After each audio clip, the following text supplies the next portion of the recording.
നീ ഇന്നാമക്കാലിൽ എന്നെ കൊല്ലാൻ വാ, ഞാൻ നിന്ന് തരാം. ധൈര്യട്ടിക്ക് വാടാ. എന്താ എന്താ പ്രശ്നം? അറിഞ്ഞില്ലേ? ഇല്ല. എന്നാ വാ. ഇന്നലെ ഞാൻ പറഞ്ഞ പോലെ പിണറായി വിജയൻ പിണ്ണാക്ക് വിജയനായി. വളരെയധികം സന്തോഷമുണ്ട്.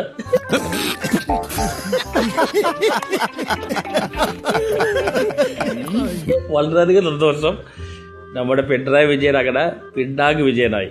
Very good, all the best. വീട്ടിലിരിക്കുക വിജയ. ആ തേണ്ടി RDPയുടെ തൊലി ഇരിക്കുകയാണ് ഉത്തമ. സഹിക്കുക അല്ലാതെ എന്ത് ചെയ്യാം? വീട്ടിൽ പോയാൽ പോയി ചോദിച്ചാൽ മതി എന്ന് പറഞ്ഞാൽ പിണ്ണാക്ക് സഖാവ് വീട്ടിലായിപ്പോയി. എന്നെ നാണം കെടുത്താനായിട്ട് വേറെ തിരിച്ചിരിക്കുകയാണ്. എന്റെ മുമ്പിൽ എങ്ങനെയെങ്കിലും ഇവനെ ഒതുക്കിയേ ഈ കേസിൽ നമ്മൾ ഒതുങ്ങേ ഉള്ളൂ. തോൽക്കാം. ഇത്രയും നാണം കെട്ട തോൽവി LDF ഉണ്ടാവുമെന്ന് ഞാൻ പോലും വിചാരിച്ചില്ല. ഒരു തെരഞ്ഞെടുപ്പ് ആകുമ്പോ ഒരു പാർട്ടി ജയിക്കും, ഒരു പാർട്ടി തോക്കും. എന്നാൽ ഇങ്ങനെ ഉണ്ടാവും ഒരു തോൽവി.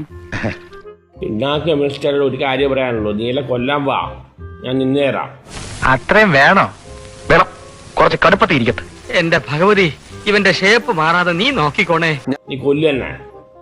പിണ്ണാക്ക മിനിസ്റ്ററുടെ ഒരു കാര്യം പറയാനുള്ളൂ, നീല ഇന്നാമക്കാലിൽ എന്നെ കൊല്ലാൻ വാ, ഞാൻ നിന്ന് തരാം. ധൈര്യട്ടിക്ക് വാടാ. ആവേശം കൊണ്ട് ഓരോന്ന് വിളിച്ചു പറഞ്ഞ് തടിയേടാക്കണ്ട. പണിയെടുക്കാതെ ജീവിക്കാൻ നോക്ക്.